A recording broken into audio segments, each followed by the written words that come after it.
நீ ஏதாவது என்கிட்ட சொல்லணுமா? உனக்கு ஏதாவது என்கிட்ட சொல்லணுமா? உனக்கு தான் சஸ்பென்ஸ் வைக்கிறது பிடிக்கும்ல, அப்ப இதுவும் சஸ்பென்ஸாவே இருக்கட்டும். ஜோசியர் ஊர்ல இருக்கணும்ல? அவர் ஊர்ல தான் இருக்காரு. நான் ஃபோன் பண்ணி விஷயத்த சொல்லிட்டேன். உடனே அவர் வரணும்னு சொல்லியிருக்காரு.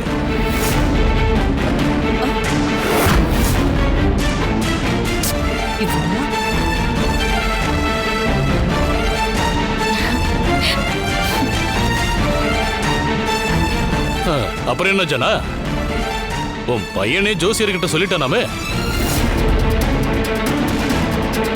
அவர் வரட்டும், குறிச்சிருவோம். சத்யா மாமா, சந்தோஷம் அம்மா? எனக்கு ரொம்ப சந்தோஷம் மாமா.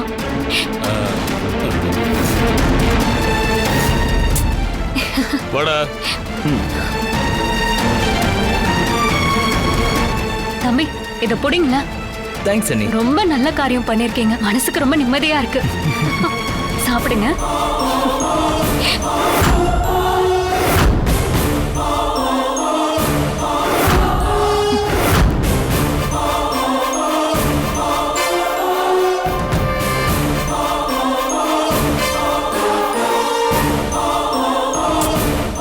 சத்யாதான் சொல்றானா? பெரியவரும் அவளோட பேச்சுக்கு ஒத்து ஊதிட்டு போறாரு. ஏன் தான் அந்த துர்கா விஷயத்துல சத்யா இவ்வளவு ஆர்வம் காட்டுறாளோ?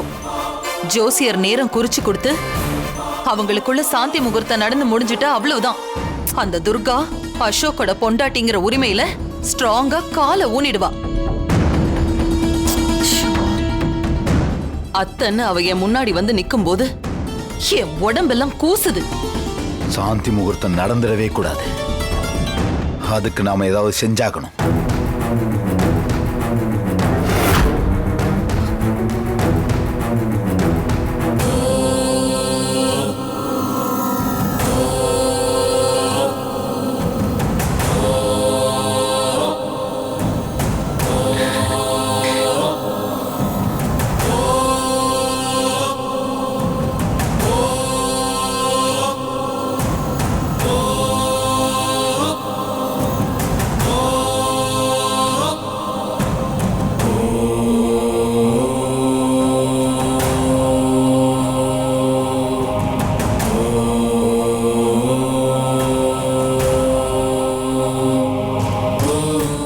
என்னத்த, ஜோசியர் நம்பிக்கையான ஆள் தானா?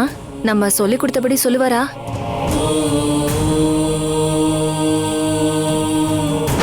அசோக் துர்கா சாந்தி முகூர்த்தத்துக்கு நீங்க நாள் குறிக்கிறப்ப இப்போதைக்கு சாந்தி முகூர்த்தத்தை நடத்த வேண்டாம்னு சொல்லணும்.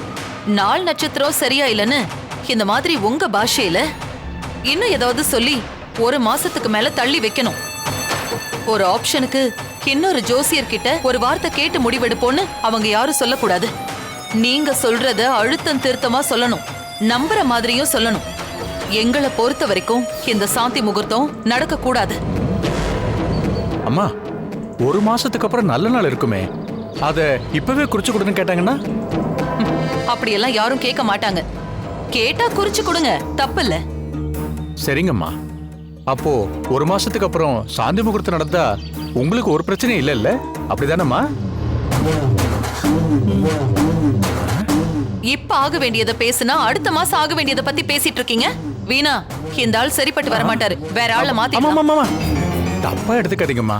எதை செஞ்சாலும் பர்ஃபெக்டா செய்யணும்ல, அதுக்குதான் கேட்டுக்கிட்டேன். மத்தபடி ஒண்ணும் இல்ல. அப்புறம் அம்மா, ஏதோ சன்மானம் தரதா சொன்னீங்களே? வீணா,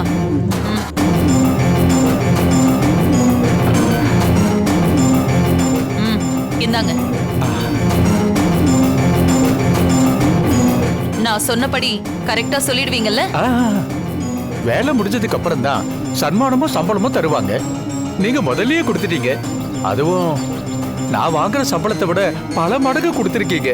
நீங்க சொன்னபடியே அச்சு பிசகாம அப்படியே பண்ணிடுறேன். நான் உங்களை சந்திச்சது, பணம் கொடுத்ததெல்லாம் யாருக்கும் தெரியக்கூடாது. மூச்சு விட மாட்டோமா? நான் வரேம்மா, வரேன்.